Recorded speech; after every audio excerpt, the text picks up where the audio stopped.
Good morning students. 10th class NCERT mathematics में मैं आपको 5.3 एक्सरसाइज से 16 क्वेश्चन हल करा चुका था। आज हम 16 से आगे प्रश्न नंबर 17 से स्टार्ट करेंगे। एक स्कूल के विद्यार्थियों ने वायु प्रदूषण कम करने के लिए स्कूल के अंदर और बाहर पेड़ लगाने के लिए बारे में सोचा। यह निर्णय लिया गया कि प्रत्येक कक्षा का प्रत्येक अनुभाग अपनी कक्षा की संख्या के बराबर पेड़ लगाएगा। उदाहरण के लिए कक्षा 1 का अनुभाग 1 पेड़ लगाएगा, कक्षा 2 का एक अनुभाग 2 पेड़ लगाएगा, कक्षा 3 का एक अनुभाग 3 पेड़ लगाएगा और कक्षा 12 तक के लिए चलता रहेगा। प्रत्येक कक्षा में 3 अनुभाग हैं। प्रत्येक कक्षा के 3 अनुभाग हैं। इस स्कूल में विद्यार्थियों द्वारा लगाए गए कुल पेड़ों की संख्या कितनी है? तो हम क्या करेंगे, सबसे पहले कक्षा 1 के लिए 1 तो 1 गुणा 3, 2 के लिए 2 तो 2 गुणा 3, 3 के लिए 3 तो 3 गुणा 3, क्योंकि इनके 3 सेक्शन है। ठीक है, तो टोटल कितना हो जाएगा? 3 + 6 + 9। ठीक है, तो ये एक समांतर श्रेणी बन रही है। अगर आप ध्यान से देखें तो ये एक समांतर श्रेणी बन रही है जिसमें पहला पद है 3, दूसरा है 6, तीसरा है 9। इसी तरीके से 9 के बाद हो जाएगा 12। इसी तरीके से टोटल कितनी क्लास हो जाएंगी? 12। तो यहाँ पर ए का मान तो हो जाएगा 3, डी का मान हो जाएगा 3 और n का मान हो जाएगा 12। अब हमें क्या करना है? योगफल ज्ञात करना है, जिसमें n/2 यानी 12/2, 2a यानी 2 गुणा 3 और n-1 यानी 12 - 1 और गुणा d यानी 3। इसका योगफल ज्ञात कर लेंगे और वो आ जाएगा 234।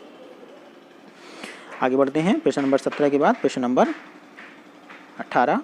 प्रश्न नंबर 18 दे रखा है, केंद्र से प्रारंभ करते हुए बारी बारी से केंद्र ए और बी को लेते हुए त्रिज्याएं 0.5, 1.0, 1.5, 0.2.0 वाले उत्तरोत्तर अर्धवृत्तों की को खींचकर एक सर्पिल स्पाइरल बनाया गया, जैसा कि आकृति में दर्शाया गया है। 13 क्रमागत अर्धवृत्तों से बने सर्पिलर की कुल लंबाई क्या होगी, जबकि पाई का मान 22/7 है।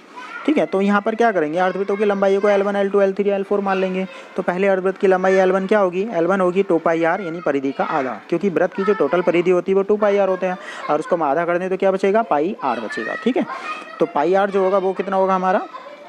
वो हो जाएगा πr का मान L1 का मान। ठीक है, πr कितना हो जाएगा? पाई गुणा r यानी 0.5। L2 हो जाएगा पाई गुणा r2 का मान यानी 1.0। इसी तरीके से अगर आप देखें तो सभी के पास साथ में पाई लग गया और अंतर कितने का चल रहा है? 0.5 का, तो जिसके साथ पाई रहेगा। तो d का मान कितना हो गया? d का मान हो गया 0.5 पाई। ठीक है, और a का मान कितना हो गया? a का मान हो गया हमारा 0.5 पाई। यही d का मान है और यही हमारा a का मान है। ठीक है, अब हमें करना है n पदों का योगफल, जिसमें n का मान कितना है? 13। तो फॉर्मूला तो very simple, n/2 2a + n-1 × d। n का मान 13, a का मान 0.5 पाई, n का मान 13 और d का मान 0.5 पाई। तो सबका मान 0.5 पाई, यहाँ भी 0.5 पाई रखेंगे। 13 में से 1 12 हो जाएगा, 12 × 5 = 60 यानी 6 बन जाएगा ये, और ये आपका 5 दूनी 10 यानी 1 बन जाएगा। तो 6 और 1 हो जाएगा 7। 7 की गुणा हम बाहर कर देंगे 13 का आधा यानी 6.5 से, जिससे आंसर आ जाएगा 143 सेंटीमीटर, जिसमें पाई का मान रख देंगे 22/7। प्रश्न नंबर 19, 200 लट्ठों को ढेर को रूप में इस प्रकार रखा जाता है कि सबसे नीचे वाली पंक्ति में 20 लट्ठे, उससे ऊपर की पंक्ति में 19। इस तरीके से अगर आप देखते जाएं तो अगली पंक्ति में 18 यानी कम होते जा रहे हैं एक एक। तो सबसे पहले कितने हैं? 20। तो इसका मतलब पहला पद कितना हो गया? पहला पद तो 20 हो गया। अगर पहला पद 20 है और दूसरा पद 19 है तो अंतर कितने का हो गया? अंतर हो गया 1 का। और पहला पद कितना हो गया? 20 हो गया। ठीक है, और योगफल कितना हो गया? 200 लट्ठे। अब फॉर्मूला लगा देंगे, n पदों का योगफल बराबर 200। ठीक है, जिसमें d का मान 1 और a का मान 20। ठीक है, तो चलिए देखते हैं।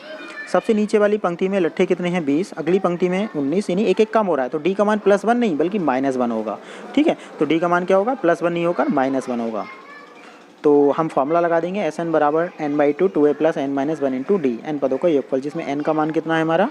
n का मान हमें ज्ञात करना है, जबकि Sn का मान कितना है? 200, a का मान कितना है? 20 और d का मान कितना? -1। ठीक है, तो जैसे ही आप इस समीकरण को हल करेंगे तो ये n पदों में एक समीकरण बन जाएगी, द्विघात समीकरण, जिसको हल कर लेंगे, जिसमें n का मान आपका जो धनात्मक आएगा, पूर्णांक होगा, वही इसका आंसर होगा। ठीक है, प्रश्न नंबर 20, एक आलू दौड़ में प्रारंभिक स्थान पर एक बाल्टी रखी है जो कि पहले आलू से 5 मीटर की दूरी पर है, अतः अन्य आलुओं की एक सीधी रेखा में परस्पर 3 मीटर की दूरी पर रखा गया है। इस प्रत्येक प्रतियोगी बाल्टी से चलना प्रारंभ करती है, निकटतम आलू को उठाती है, उसे लेकर वापस आकर दौड़कर बाल्टी में रखती है, यानी एक एक आलू वापस लाकर रखना है। यानी इस क्वेश्चन में एक खेल दे रखा है जिसमें सबसे पहले 5 का दुगना 10 चल रहा है, फिर आपका यहाँ से चल रहा है 2, फिर यहाँ से चल रहा है 3, फिर 4, फिर 5, फिर 6, यानी हर दूरी का डबल आपको लेके चलना है। तो हम क्या कर देंगे, इन सबका योगफल और उसका दुगना कर देंगे, तो सभी में हम 2 से गुणा कर लेंगे। ठीक है, प्रश्न नंबर 20 में सबसे पहले दे रखा है 5, तो 2 गुणा 5, फिर 3 बढ़ जाएगा, तो 5 + 3 करके फिर 2 से गुणा कर देंगे। तो पहले 10 दूरी चली, फिर 16, 16 के बाद फिर अगर आप इसी तरीके से आगे देखें तो 10, 16, 22, 28, तो ये बन गई एक समांतर श्रेणी। ठीक है। समांतर श्रेणी में कुल कितने हैं आपके 10 हैं, तो ए का मान हो गया हमारा 10, डी का मान हो गया हमारा 6, सॉरी डी का मान 6 आएगा और ए का मान 10 और एन का मान 10। तो इसी तरीके से एन पदों का योगफल ज्ञात कर देंगे, ठीक है, जो आ जाएगा 370 मीटर।